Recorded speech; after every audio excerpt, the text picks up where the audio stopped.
Yo, so we're testing out the whole like picture-in-picture type recording, I guess.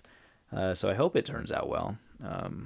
Anyway, Snapchat is one of those apps that I find rather obnoxious most of the time. It's a lot of people just like, oh, selfie, oh, filter, oh, dog ears, nah, with the tongue and everything. I don't know. I kind of think it's annoying. Maybe I don't know. Anyway, I love Snapchat for one thing though.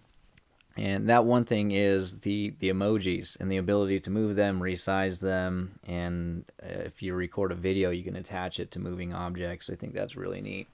But when Snapchat first came out, I really liked the ability, if you just took a picture of like a white background, black background, whatever kind of background, you could bring emojis in, and you could bring in a whole bunch and make some really obscure like portraits or masterpieces.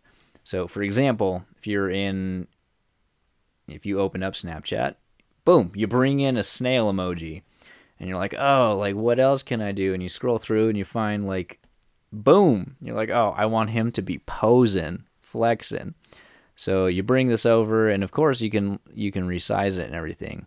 So you're like, boom, I want to have huge guns, and of course you can like rotate it and stuff too in Snapchat. And so let's say you're like, ooh, I also don't want him to have, I want to show the muscle, but I don't want to show like the fist. I'm going to put this hand on top of there. And the cool thing about Snapchat too is that you could put that hand there right on top, and you could take the time to resize and everything, but you're like, oh, this other hand is in the way. Then you could just grab the snail and you move him, and then you can move the arms, and then you move the hands, and eventually you would have the layers in the correct order. But anyway, so I think that Snapchat is really cool for stuff like that, but I've always wanted to be able to bring all these emojis into Photoshop, because Photoshop is a lot more powerful, and you don't have to necessarily keep the integrity of the original picture. So in this case, I could have that hand on top, but let's say I just wanted to erase it. That is completely within my ability to do so here in Photoshop. So you could do some really cool like touch-ups and everything. So that is my project for today. All right, so I guess we're sticking with the snail emoji. I was kind of thinking about this project, and I was scrolling through a bunch of emojis and stuff, and I came across a snail, and I was like, you know what? You know who this snail looks like? Jar Jar Binks. So I picked out a couple of emojis, and I was like, you know what? I am going to try and recreate Jar Jar Binks from memory. And I love Jar Jar Binks. Well, let me take that back.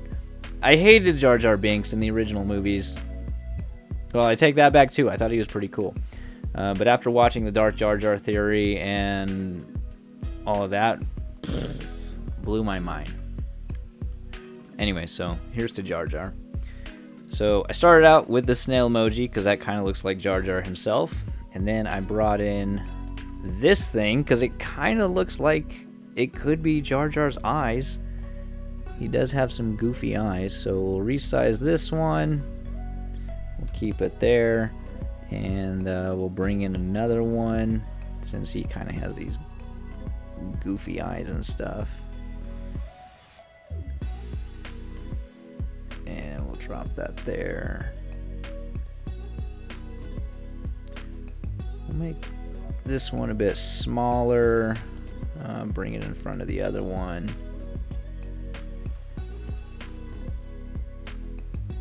Maybe a little bit bigger.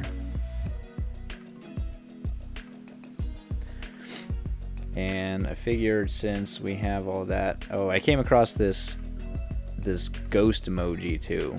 So this guy here. And I figured that could be Obi-Wan when he dies or whatever. I was looking at bodies and stuff, and I think that this mermaid body is pretty cool. That kind of looks like it could be a Jar Jar thing. Another body that I was considering, these legs. So when Jar Jar walks, he's kind of got that goofy, like, real tall, goofy stride, and this guy's posture kind of reminded me of it. So we're going to use this guy as our Jar Jar base, probably. And I think that's about it for now. So let's get started on this. So we'll take the snail.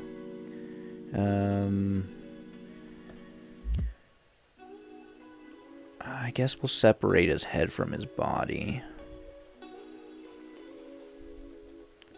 So, new layer via cut.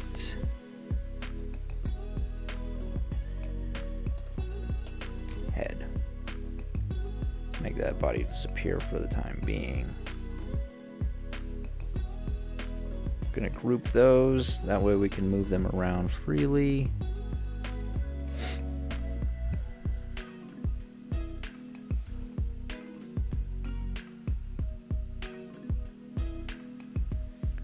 Bring down these goofy legs. Get rid of this guy's head.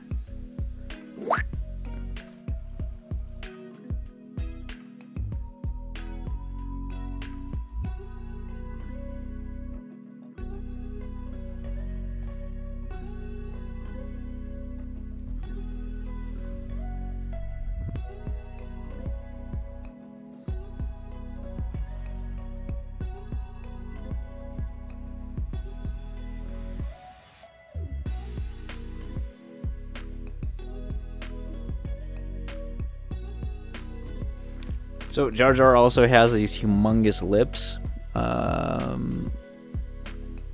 think, because he's always like, so we're gonna go ahead and give him these giant lips over here. Maybe we'll change the color a bit too.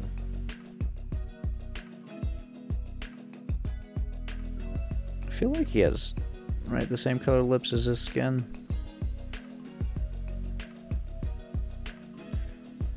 Do that. I also brought in these hands because when I picture him, he's always like, "Oh, Misa, dude."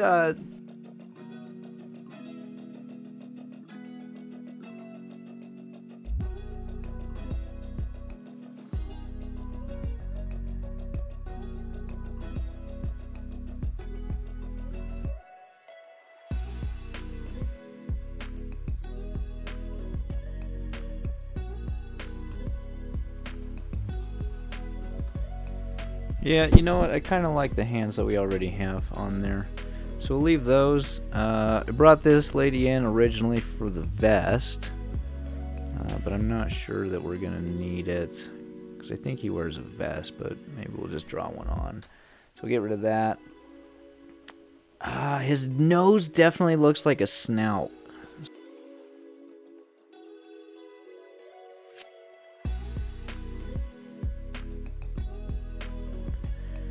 He also has these giant ears, which I said, you know what, we're going to take the squirrel tail and we're going to use it as some ears.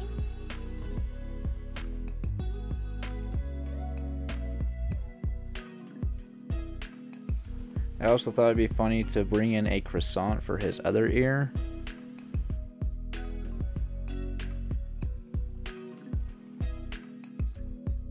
Oh, and of course, because it's Darth Jar Jar, he's got to have his signature red lightsaber, which definitely looks good if you use some chopsticks.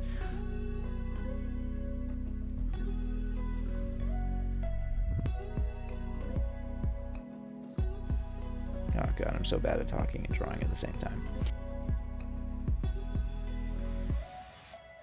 Oh, I wanted to use the coat. I don't know if we're actually going to use the coat. Shoot, probably not.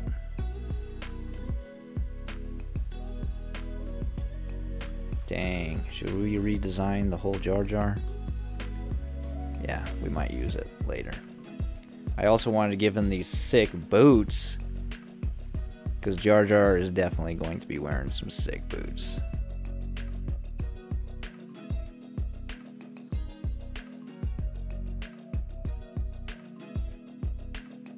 Oh, and he's got these weird, like, whisker type things, too. So we're definitely going to come up here to the whiskers. I don't know what this squiggly line usually is, but here it's going to be whiskers.